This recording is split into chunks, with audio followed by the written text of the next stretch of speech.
আজকে একটা বিষয় নিয়ে কথা বলবো, সেটি হলো বাংলাদেশ ফুটবল আল্ট্রাসের। বাংলাদেশ ফুটবল আল্ট্রাস বাফুফের কাছে সিঙ্গাপুর ম্যাচের জন্য 2000 টিকিট চেয়েছিল, কিন্তু তারা একটি টিকিটও পায় নাই।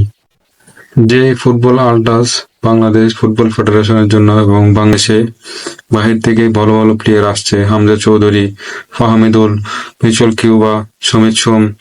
ফুটবল আল্ট্রাসের চেষ্টার কারণে তারা এখন বাংলাদেশে। যে ফুটবল আল্ট্রাস বাংলাদেশ ফুটবল ফেডারেশনকে উন্নত করার জন্য এত কিছু করে যাচ্ছে, কিন্তু আজকে তাদেরকে কোনো টিকিট দেওয়া হয় নাই। এই ফুটবল আল্ট্রাস বহু আগে থেকে বাংলাদেশ ফুটবল নিয়ে কাজ করে যাচ্ছে। তাই এই গোষ্ঠীটি যখন বাংলাদেশের ফুটবল কেউ দেখতো না ক্লাব লেভেলে এবং জাতীয় লেভেলে, তখন থেকে তারা মাঠে বসে বাংলাদেশ ফুটবলটাকে সমর্থন দিয়ে আসছে। কিন্তু আজকে সিঙ্গাপুর ম্যাচের জন্য তারা টিকিট চেয়েছিল, তারা তো ফ্রিতে টিকিট চায়নি, তারা টাকা দিয়ে কিনতে চেয়েছিল, কিন্তু তাদেরকে টিকিট দেওয়া হয় নাই। কেন? আমরা বাহিরের দেশগুলোতে দেখেছি আল্ট্রাসের জন্য কিছু টিকিট তারা সবসময় বরাদ্দ রেখে থাকে, হোক এওয়া ম্যাচ হোক হোম ম্যাচ, কিন্তু আল্ট্রাসের জন্য তারা টিকিট বরাদ্দ রাখে।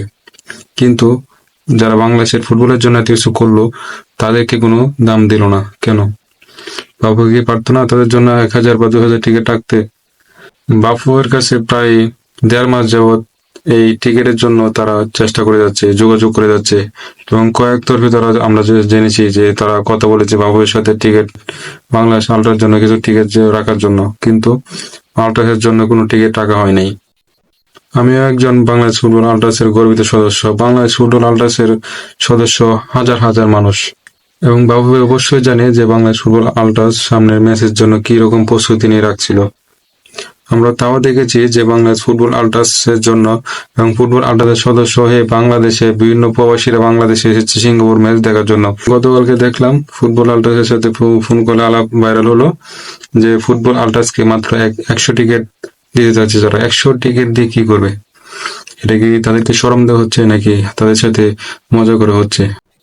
টিকিট নিয়ে যদি কোনো সিন্ডিকেট কাজ করে থাকে, তাদের সাথে যদি কোনো বাফুফের সদস্য জড়িত হয়ে থাকে, তাদের কাউকে ছাড় দেওয়া হবে না।